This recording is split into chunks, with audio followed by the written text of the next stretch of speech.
പൊതുവെ മുജാഹിദുകൾക്ക് സുന്നികൾ ശിർക്ക് ചെയ്യുന്നവരാണ് എന്നുള്ള ഒരു 100% അങ്ങനെയാണ് നിങ്ങൾ കാണുന്നത്. അപ്പോൾ ഈ സുന്നികളെ കുടുംബത്തിൽ നിന്ന് മുജാഹിദുകൾ ഒരുപാട് വിവാഹാലോചന നടന്നതായിട്ട് കാണുന്നുണ്ട്.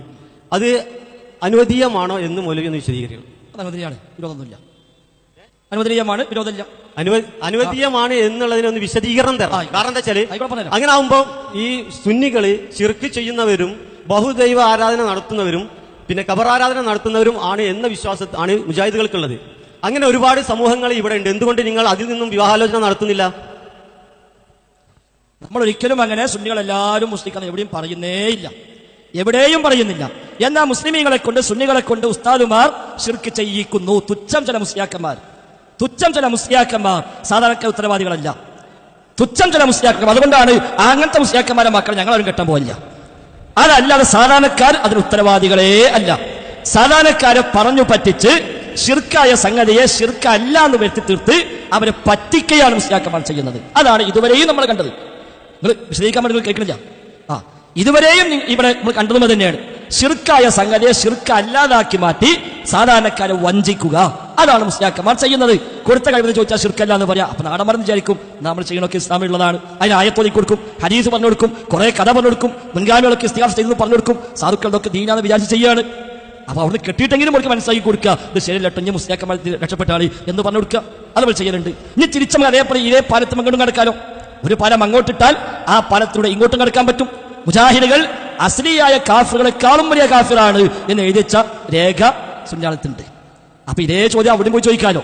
എത്രയോ മുജാഹിദ് കുട്ടികളെ സുന്നാലെ കെട്ടിക്കൊണ്ടുപോകുന്നു. അതിൽ ഇസ്ലാമിൽ തെറ്റില്ല.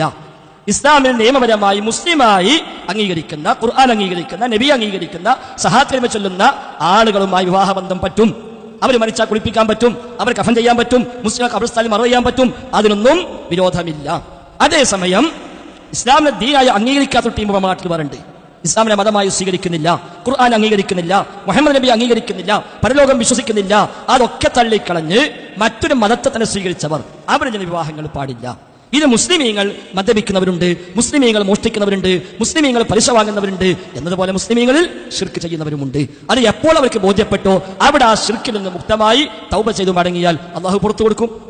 അതല്ലാത്തവരോ മറ്റു മതസ്ഥർ ശിർക്കിൽ നിന്ന് മുക്തമായി അത് ബോധ്യപ്പെട്ട് തൗബ ചെയ്തു പോന്നാൽ മാത്രം പോരാ, അവർ ഷഹാദത്ത് കലിമ ചൊല്ലി ഇസ്ലാമിനെ മതമായി സ്വീകരിച്ച് ഇസ്ലാമിലേക്ക് കടന്നു വരണം. അപ്പോഴേ അത് പറ്റുള്ളൂ. അതാണ് വ്യത്യാസം. അതുകൊണ്ട് എല്ലാവരും മുസ്ലിമീങ്ങൾ തന്നെയാണ്. എന്നാൽ ആ മുസ്ലിമീങ്ങളെ പറഞ്ഞു പറ്റിച്ച് ഖുർആനിൽ ഇല്ലാത്ത ആശയം ഉണ്ടെന്ന് പഠിപ്പിച്ചു കൊടുത്ത് നബിതങ്ങൾ പഠിപ്പിക്കാത്ത ആശയം പഠിപ്പിച്ചു എന്ന് പറഞ്ഞു പറ്റിച്ചിട്ട് അവരെ കൊണ്ട് ശിർക്കുകൾ ചെയ്യിക്കുന്നു. ശിർക്ക് മാത്രമല്ല, ബിദ്അത്ത് ചെയ്യിക്കുന്നു, അന്ധവിശ്വാസം ചെയ്യിക്കുന്നു, കള്ളക്കഥകൾ അവരെ കൊണ്ട് വിശ്വസിപ്പിക്കുന്നു. അദ്ദേഹം വിശദീകരിക്കാൻ പറഞ്ഞാണ്. ഞാൻ ഒറ്റ വാക്കിൽ പറഞ്ഞ അദ്ദേഹം വിശദീകരിക്കണം തന്നു, അതുകൊണ്ട് വിശദീകരിക്കുന്നത്. അതേപോലെ നബിയുടെ അല്ലാത്ത മുടി കൊണ്ടുവന്നിട്ട് നബിന്റെ മുടിയാന്ന് പറയാം, പറ്റിക്കലാണ്. അല്ലാത്ത പൊടി കൊണ്ടുവരാ, ഇത് നബിന്റെ പൊടിയാന്ന് പറയാം, പറ്റിക്കലാണ്. കുപ്പായം കൊണ്ടുവരാ, ഖാലിദ് ബിൻ കുപ്പായം എന്ന് പറയാം, പറ്റിക്കലാണ്. ജാറുണ്ടാക്കുക, അവിടെ പോയി പാർട്ടിക്കൽ എന്ന് പറയാം, പറ്റിക്കലാണ്. ഇങ്ങനെ ഒരുപാട് വിഷയത്തിൽ മുസ്ലിയാക്കന്മാർ സമൂഹത്തെ പറ്റിക്കുന്നുണ്ട്. പച്ചയായ ശിർക്ക് ചെയ്യിക്കുന്നുണ്ട്, ബിദ്അത്ത് ചെയ്യിക്കുന്നുണ്ട്, അന്ധവിശ്വാസം ചെയ്യിക്കുന്നുണ്ട്. അവിടെയൊക്കെ അവസാനത്തെ ചോദ്യം എന്ത്? കെട്ടാൻ പറ്റോ, തുടരാൻ പറ്റോ, തിന്നാൻ പറ്റോ? കെട്ടണ്ടാക്കുന്നാലും മതി, ശിർക്ക് നിർത്തിക്കാളി. ശിർക്ക് നിർത്തിയതാ വേണ്ടത്. കെട്ടലും പിരിക്കലും നല്ല വലിയ വിഷയം. ജീവിതത്തിൽ പെണ്ണിട്ടില്ലെങ്കിലും ഒറ്റ നരകത്ത് പോകുന്നില്ല.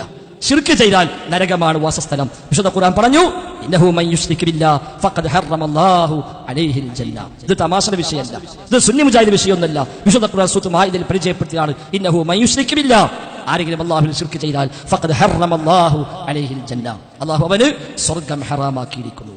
ഇത് ഗൗരവമുള്ള വിഷയമാണ്. ഇതൊരിക്കലും സുന്നി മുജാഹിദ് തർക്കമൊന്നുമല്ല. നമ്മൾ അങ്ങനെ കാണേണ്ട കാര്യമൊന്നുമില്ല.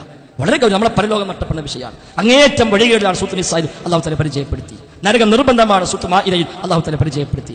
എല്ലാ അമലും പൊളിഞ്ഞു പോകും സൂറത്ത് സുമറിൽ 65-ാമത്തെ ആയത്ത് അല്ലാഹു തആല പരിചയപ്പെടുത്തി. സൂറത്ത് അൻആമിൽ 88-ാമത്തെ ആയത്തിൽ പരിചയപ്പെടുത്തി. ശിർക്ക് ചെയ്താൽ അമൽ പൊളിയും. അതാരോടാ പറഞ്ഞത്? മുസ്ലിമീങ്ങളോടാണ്. മുസ്ലിമീങ്ങളോടാ പറഞ്ഞത്, ലൈൻ അശ്റക്ത ലയഹ്ബതന്ന അമലുക. ശിർക്ക് ചെയ്താൽ എല്ലാ അമലും പൊളിഞ്ഞു പോകും. സ്വീകരിക്കപ്പെട്ട അമലാർക്കുള്ളത്? മുസ്ലിമീങ്ങൾക്കാണ്. നബിയോടാ പറഞ്ഞത്, നബിയെ താങ്കളാണെങ്കിൽ പോലും ശിർക്ക് ചെയ്ത അമല് പൊളിയും. നബി ശിർക്ക് ചെയ്യില്ല, നബി പാപസുരക്ഷിതമായ മഅ്സൂമാണ് എന്നിട്ട് പോലും പറയുന്നു. അതുകൊണ്ട് തന്നെ ഇത് ഗൗരവമുള്ള വിഷയമാണ്. കേവലം ഒരു തമാശക്കും പറയാനും ജയിക്കാനും ഒന്നുമുള്ള വിഷയമായി കാണേണ്ടതല്ല. നമ്മുടെ നരക സ്വർഗത്തിന്റെ വിഷയമാണ്. അത് ഉൾക്കൊണ്ടുകൊണ്ട് മുന്നോട്ട് പോകണം എന്നാണ് സൂചിപ്പിക്കാനുള്ളത്. ഇൻഷാ അല്ലാഹ് ഇതിന്റെ സമാപനം